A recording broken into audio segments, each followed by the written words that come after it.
Well, hey, welcome back to the channel. We're continuing working on this S185 Bobcat that you've seen a few videos on. And tonight we're going to be working on the pivot pins on that bucket lock mechanism for the BobTach piece. So we're going to be cutting those out and putting new ones in. So if that's something that you're interested in seeing how to do, stick around. It's coming up. All right, so first things first, up here on the front, I've got the BobTach system working. I had an issue with the switch not getting power, so I've got that squared away at this point. But what I'm talking about on the replacement piece is these little studs that stick out here that actually pivot right here on your handle. This one had been damaged and broke off, and excuse me, I'd already pulled a bolt that was just temporary through there out of the way. And on this side here, I've already taken the nut off with the spring, but you can see the difference there. I'm gonna slide this one out of the way. But you got this little sleeve that actually goes inside of the handle, and that gives you the nice tight fit. So I've got to cut these out right here on both sides. And you can see on here, in here on the inside there, that whole piece will come out. So we'll have to cut those out. We'll slide the new ones in place, and I'll have to weld them in. I've got a new one. Actually, it's right here. Here is the new setup. So you can see this part here is what is going through the attachment portion, like so. And then the sleeve is in behind the spring, and then everything will just slide in place. So that's what we're going to be doing. I'm going to flip over to the time lapse. I've got my angle grinder set up here, and we're going to be just cutting those welds loose, and I'll probably have to throw some heat onto that, and once that thing's heated up cherry red, I'll probably be able to drive it out. So I'm also going to hop in there and lift that up at a good working level here, so I'm not bending over. I got it nice waist height to work at. So with that said, let's get going and we'll get these things cut out and the new ones put in.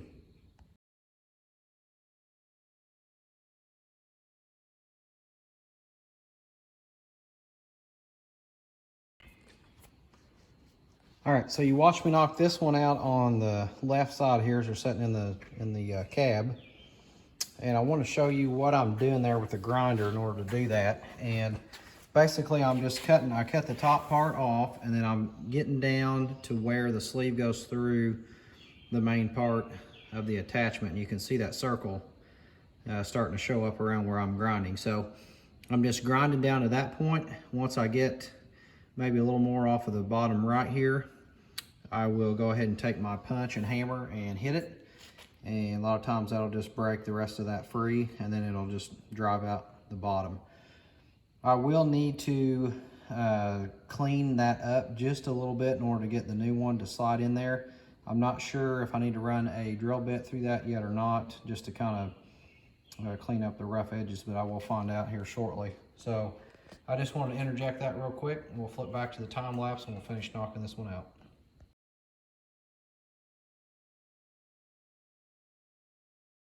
All right, so I got both the sides cut out, and I went ahead and ran a 1-inch drill bit through there as well, just to knock the little burrs and everything off. So here is one of the new ones here, and you can see that'll fit right in there. So I've got plenty of room to weld.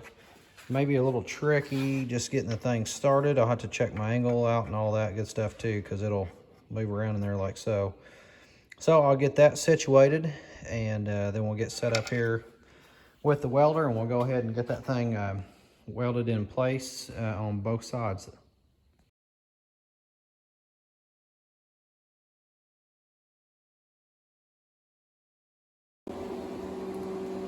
All right, so I just got the left side here welded in. Really went pretty decent. I like how that turned out. I did notice, just looking at this thing, but this lever, there's no way that it can be on the top side of that and make the connection like what it needs. You can see the difference here in the height. I think what's happened is this thing had been broke off once before, and then this got installed on the top, and it should have been installed down here on the bottom. If it's on the bottom, it's going to line right up with our bushing. And if you look over here on the opposite side, it is on the low side. You can see how close it is. So that may have been one of the reasons too why that thing broke off. It got installed backwards for some unknown reason. But either way, we got that in. I'm gonna let that cool. I'm gonna go over here to the other side, go ahead and get it tacked in place, and then I'll probably come back and throw another bead on top of this one just to make sure that everything is in good shape there. So anyway, that said, we'll flop back over to the time lapse and we'll go ahead and knock that other one out as well. Okay, so I've got the other side's already complete here, but you saw in the time lapse, I did go ahead and flip around the handle and the connection point here on the cylinder itself. They were definitely on backwards. So I've got the cylinder still disconnected. I'm gonna go ahead and connect up this side here.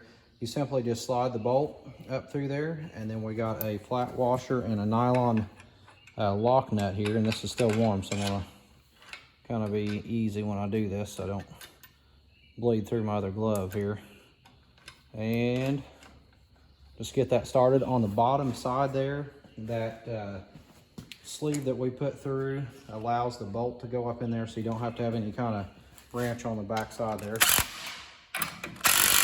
gonna torque that down until I'm just a little bit past the top there to make sure that I've got good lock onto the nylon portion of that.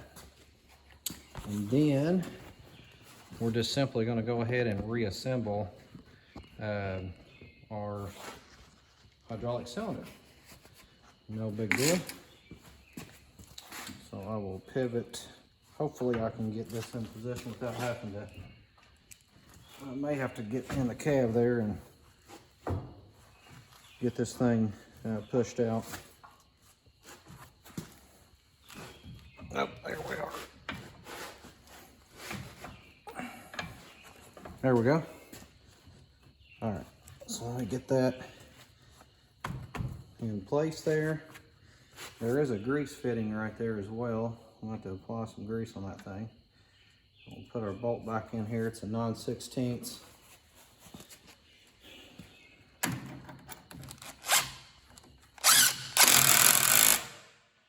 get that puppy torqued down where she goes, and voila, that's it. So we have replaced both of the bushings here on the front of this attachment portion. It's going to be the same setup on probably pretty much all of these loaders.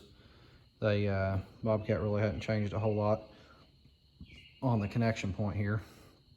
So anyway, that's going to conclude our video for now. We got more videos on this S185 coming up here shortly, so hopefully this was useful. And if you have any questions or comments, put them below, and hit like, subscribe, share the video, and we'll see you next time. Thanks for watching.